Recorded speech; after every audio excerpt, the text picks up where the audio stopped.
Welcome. Good evening from the UK, and good afternoon to those in the USA. We are gathering together for another good old guided meditation. I hope you've had a pleasant day so far.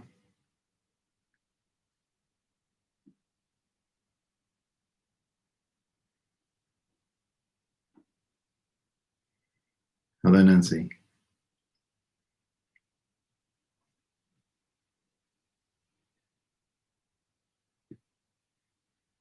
And hello, David.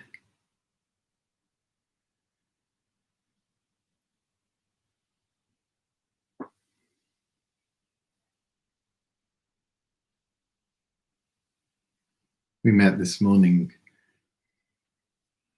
at 7 a.m. GMT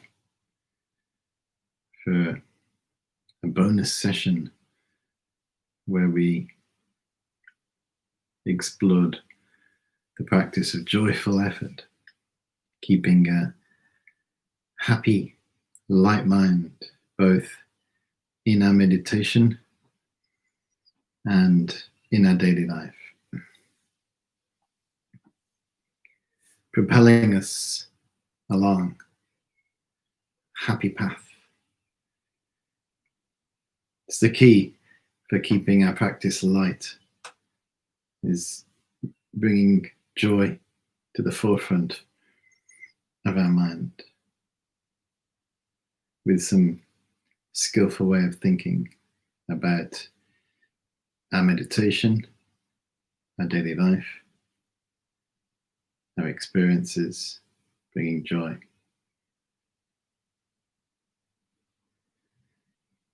Otherwise, I feel a little bit, our mind can depress and things can feel like a struggle, even meditation. But to keep meditating day after day, week after week, month after month, year after year, decade after decade, life after life. Yeah, if we want that kind of consistency, it's not just some phase we're going through. We want it to radically change our mind for the better. We have to have, of course, patience, which gives us that stability of mind, that acceptance, that authentic, organic change takes time. The effort required, even the word effort, even hearing the word can make us feel tired. Yeah, you've got to put effort into it. Oh, can't someone do it for me? Can't you make it easy? Can't we just do like a short practice? In the modern meditation movement, there's a trend, isn't there, for short practices. We're excusing ourselves all the time, aren't we? We lead such busy lives. We only have time for 1 second of meditation every day. Yeah, that's enough. All you need is 1 second, because we're leading such busy lives. 1 second's a start. 1 minute is a start. 5 minutes is a start. 10 minutes is a start. But over time, it's good to increase the length of time we practice, but not in the sense just pushing to practice longer, but gradually building it up so it is sustainable. They say in the Buddhist texts, our practice needs to be like a broad, flowing river. If you go to a river, very good to visit rivers, sit by a river and just contemplate it, how it's been flowing, some of these incredible rivers. They've been flowing a long time before we were around in this body. And when we've gone, they'll still be flowing. And as we're sitting here right now, these incredible rivers across the world flowing day and night. Yeah. Day and night. And it's saying this is how our spiritual practice needs to be. It requires some thought to consider how we can make what we're doing sustainable. And the advice that Buddha gave, because of course he was, if you're looking for advice about meditation, who better to go to than Buddha? He explained that we bring joy. Somehow we need to mix joy into our practice. There's a sense of delight about what we're doing. We appreciate our good fortune for having the opportunity to practice meditation. This is related to gratitude. I was saying this morning, gratitude and joy, they almost inseparable. When we feel gratitude, there's a sense of happiness, joy, a joy, not an excitement, but it's a different form of happiness. There's like a depth. It's like a warmth happening. And gratitude, we hear about developing gratitude for food, developing gratitude for clothing, for our shelter, for our family, for our education. Yeah. But we can also develop gratitude for having the opportunity to practice meditation, and joy for being able to sit and meditate. And it's helpful to appreciate that, to come back to that, rather than to try and push and get experience all the time, forcing the plants within our mind to grow, force them, forcing the flowers to blossom immediately. We step back and just develop gratitude and joy for having the opportunity to meditate. So we step back from what we're doing rather than our ego forcing and pushing. That is not sustainable.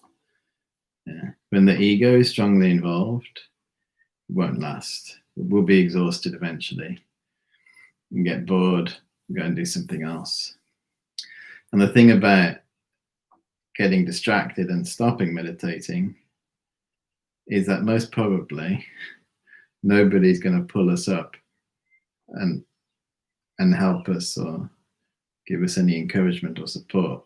They may even encourage it, depending on our life circumstance.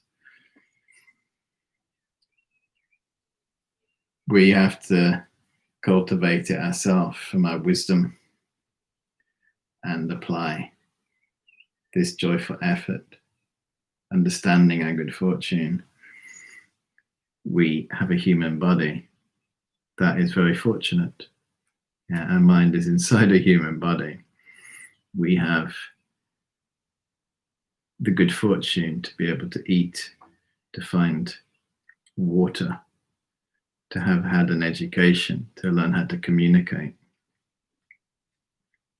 We have these essential foundations in for a human existence, but then somehow we've managed to create the space in our life to meditate. And that is rare, to be able to do that. We know in our own life, it's how often have we actually made this time in all the days, weeks and months that we've had. It's rare. And I was talking at the beginning of these COVID-19 sessions about, due to having the physical restrictions, our physical freedoms are restricted. This is, if we're skillful, this can guide us into an inner journey, like in a sense, a physical retreat. So we mentally discover for ourselves the great benefits of meditation. This is easing us into that. Less distraction. But this is just a short period of time, and then things change. Things are impermanent. And it's the joyful effort that will sustain our practice. This applies to those people who've been practicing a short time, those people who've been practicing 10 years, 20 years, 30 years, 40 years, 50 years. It's the joyful effort. That is the real engine.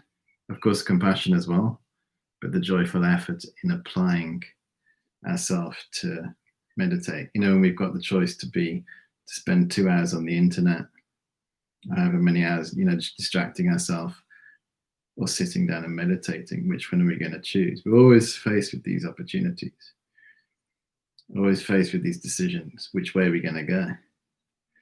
Are we going to go the simple, easy, distracted way, get distracted again? Are we going to apply that effort to sit down? Because every time you sit down and meditate, you're better off for it. Your mental health is better. Your physical health is better. Everything improves. Every time we sit down and distract ourselves, nothing much to show for it. It's the easy option. And if we're not careful, we just always take the easy option. Which way is the easiest? Yeah, the easy option isn't always the best option, but for the distracted mind, it takes the easy option. And it seems that it's just too much hard work to practice meditation. We have to apply too much effort. It'll seem like that if we force ourselves. If we apply like a worldly, normal effort, we won't be able to keep it up. But we will be able to keep it up if it's light. And this is one of the misunderstandings about doing short periods of meditation. You know, this, all you need to do is practice 5 or 10 minutes every day. We hear that and we think, oh, yeah, because that will keep my meditation practice light because it's short. But it's a misunderstanding. To have something light isn't to make it easy and short. It's to apply joyful effort to the practice. If you apply joyful effort to your practice, you could practice for 4 or 5 hours and it would be light. And you see, it's joyful effort is the key. Someone asked, I was talking on Facebook, I put joyful effort is what sustains our practice. Someone asked, what is joyful effort? Good question. It's a mind that delights in virtuous, positive activity. We delight. When we sit down and meditate, we delight in it. Every time we sit down to meditate, rather than thinking, I should meditate, I need to meditate, it's good for me, I know it's good for me, like a diet kind of mind, we sit down and think, incredible, how wonderful, meditation. All these great benefits are going to come in my life. All these great benefits are going to come in the lives of others. Fantastic. So as we're sitting down, it's already light. Yeah. And then during the practice, we still sustain that. Even if we're distracted, you know, there's counting the breath, breathe in, breathe out, count 1, breathe in, breathe out, count 2, get distracted. You think, oh, I can only get to 2. That is a discouraged type of mind. Instead, we think, how wonderful. I'm having the opportunity now to meditate. Can you see? So we sustain that joyful effort. It's in the background, this sense of joy. It lifts the mind up. Then, when we finish the meditation, as we're concluding, we think to ourselves, how wonderful. I've just completed another meditation. We encourage ourselves instead of discouraging ourselves. In essence, it's positive thinking. It's positive thinking about ourselves. Because, as I often say in the live classes, when we finish the class or the meditation, we most probably don't have people around us who are kind of high-fiving us, saying, yeah, great, well done, you've done another meditation, keep going. Same again tomorrow morning. Yeah, this is wonderful. Keep, it's not like a celebration of what we're doing. It's just something that we're quietly getting on with, most probably. So we have to give ourselves that encouragement. Up, up, up. Keep the mind up with the joyful effort. So that's my little talk about joyful effort and how it can help our meditation and it can help our daily life. Let's try doing this Himalayan style meditation, but bringing in this lightness of joy. See how you get on. See if you notice any difference. So we begin by taking some deep inhalations. Deep inhalation, and try to hold that.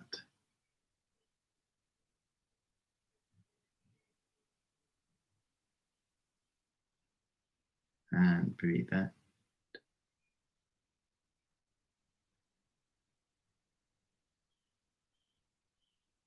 Deep inhalation.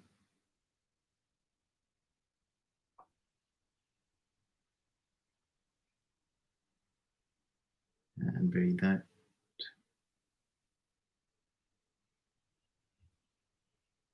Deep inhalation.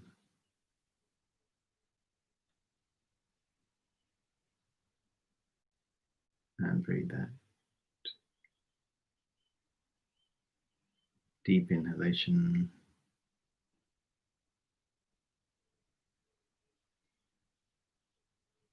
And breathe out.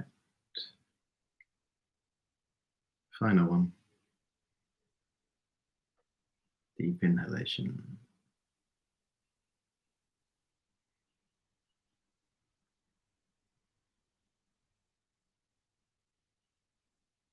And breathe out.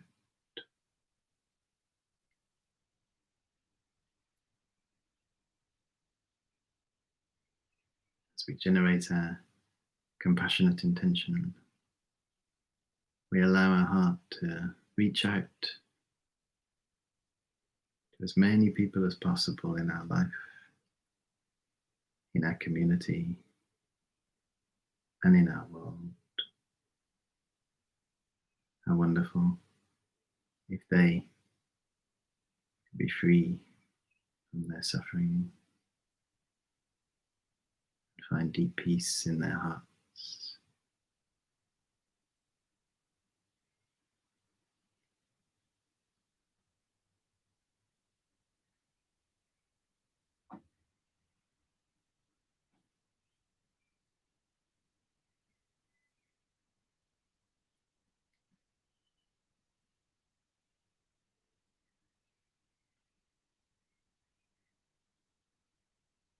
Then we engage in the 9-round breathing practice to clear any impure energy in our body, pressing down on the left nostril and taking a deep inhalation through the right.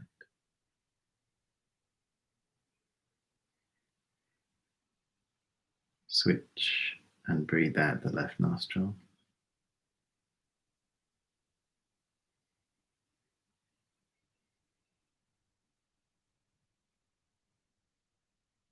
Deep inhalation through the left.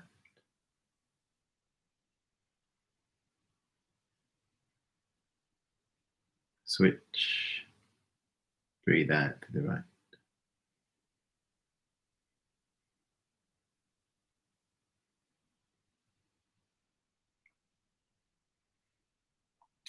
Hands in the lap. Deep inhalation through both nostrils.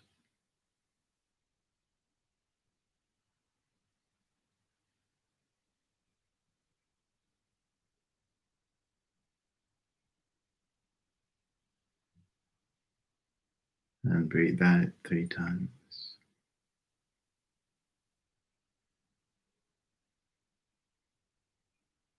Go again. Deep inhalation.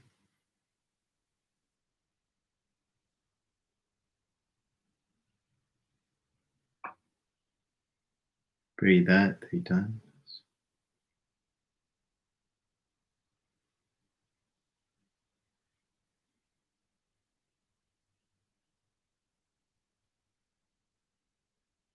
Deep inhalation.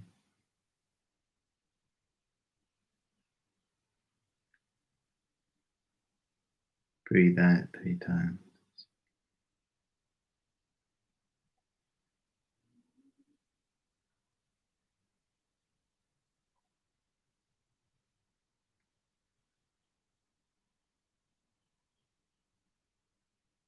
Deep inhalation through both nostrils.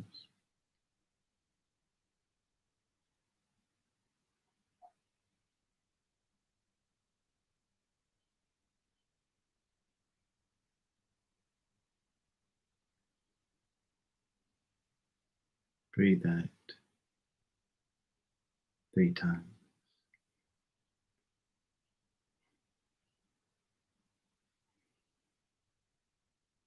In the final 9 rounds, give yourself the opportunity to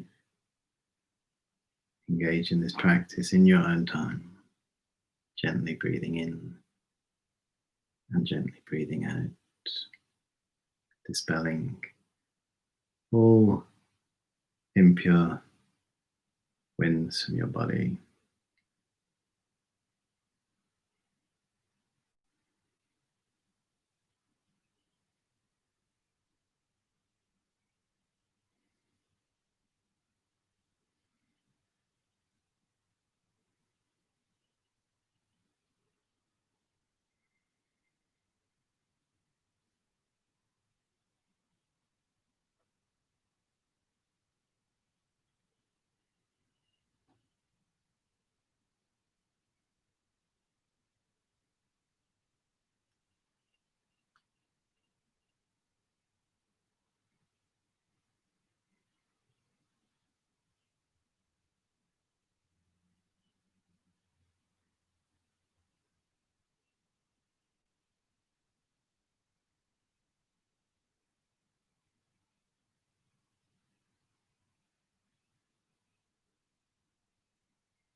And with a lightness of touch, with joy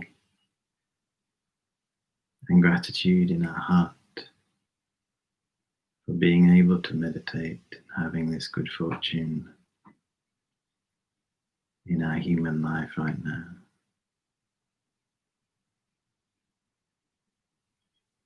We engage in the meditation.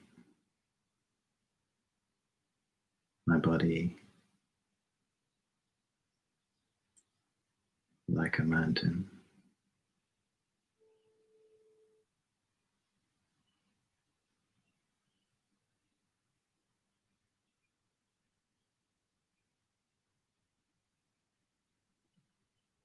my breath,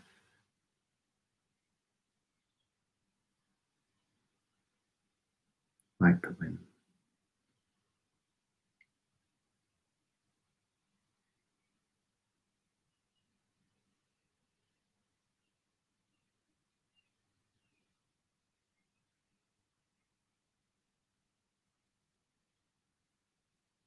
And my mind,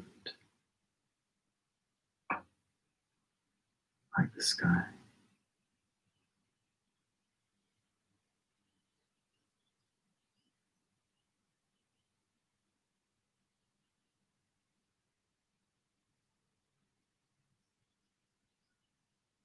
Letting go the future, the past,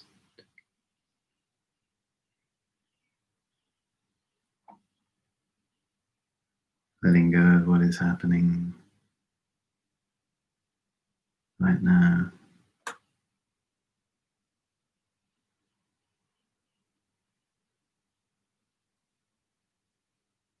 Not trying to work anything out.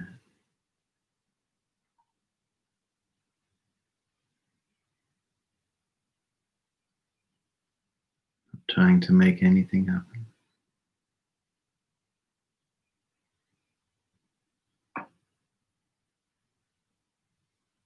Just resting, relaxing into the natural state of the mind. Clear, knowing like space.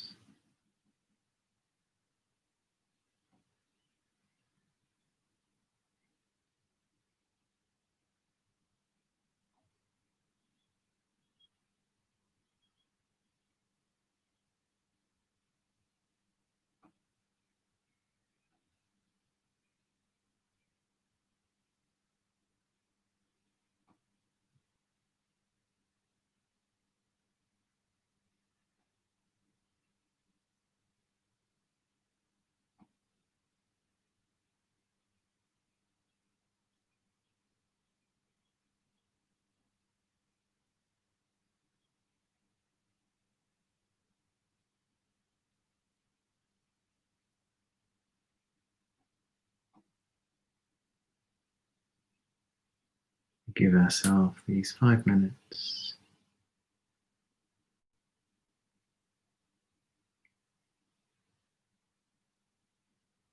completely present.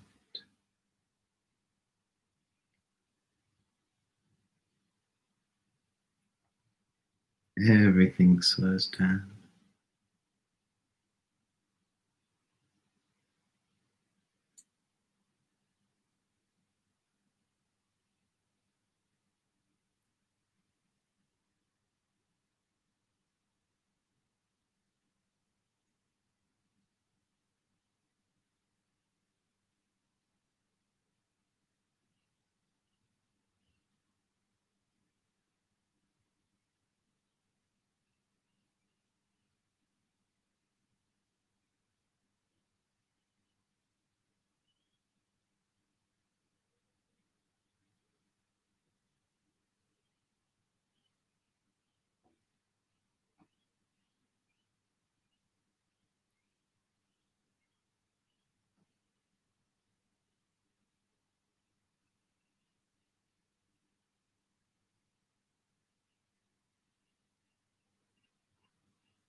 And as our session comes to a close, we dedicate all the good energy from our training. Anyone we know who's experiencing physical, mental pain,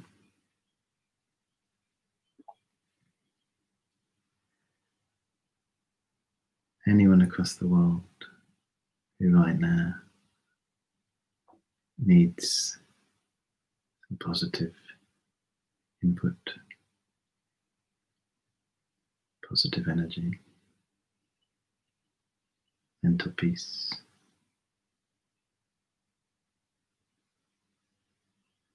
Delighting in our meditation, we dedicate the good energy.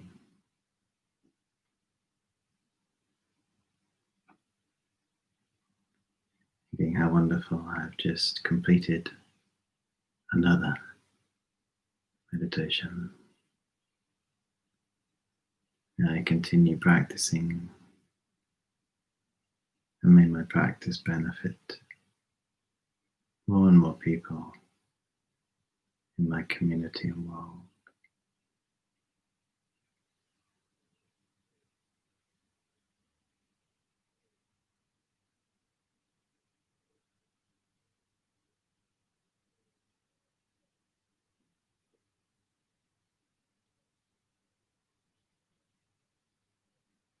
Okay, thank you very much. When you're ready, please bring your session to a close. Sustaining our practice now, we delight in the fact we've just spent half an hour meditating.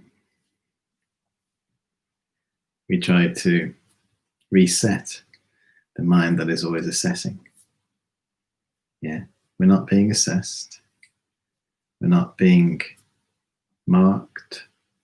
We don't have to do that to ourselves.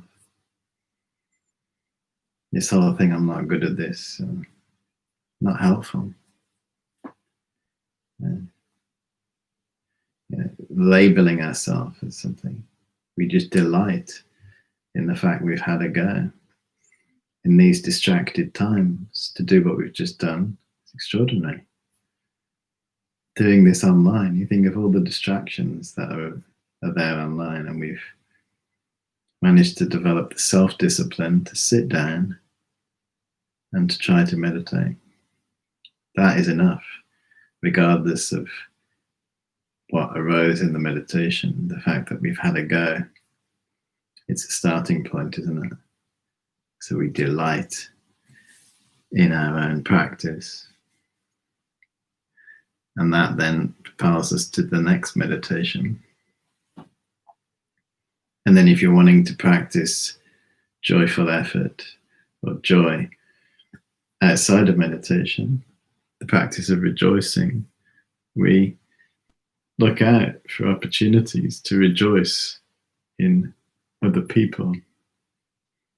Like, for example, now we're sitting here meditating, aren't we? But as you can see, we're on YouTube and Facebook over there. Hello. There's other people. Yeah, so you think, wow, these people from across the world have just sat and meditated as well. How wonderful that they've done that. Yeah. So we delight in other people's positive action. If we get on all the news from the world, we think, of course we naturally want to know what's going on in the world, so we turn on the news and we know. So we know that when we turn on the news, our mind is bombarded with the next thing that we can develop fear about. Even journalists, putting their emotions in headlines, so we feel that way that they do. We have some strong negative feeling, and then it stimulates more and more distraction. And it's, this is the way we see the world is just through the media. It affects our mind, affects our mental health. You have to appreciate a lot of media it's clickbait, isn't it? Media survives now on advertising, so they need us to go through and click and then get more views and so forth. It's more helpful to, of course, it's helpful to know what's going on to some degree, but it's always, if we're training in rejoicing, we have to appreciate that even though you don't hear a lot about it right now, there are millions and millions of people engaged in positive activities. There's millions of them right now. Yeah? And you can just rejoice in that. I think how wonderful. Rejoicing in the positive activities of others then leads to delight in the mind and propels our mind, keeps our mind happy, like that. We choose, we make the choice.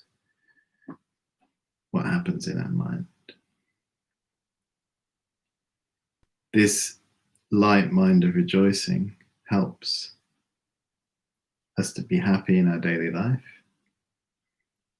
and it helps to keep a lightness of touch in our meditation. Try it out. Tomorrow we'll meet again, 8 a.m. for the 100th session.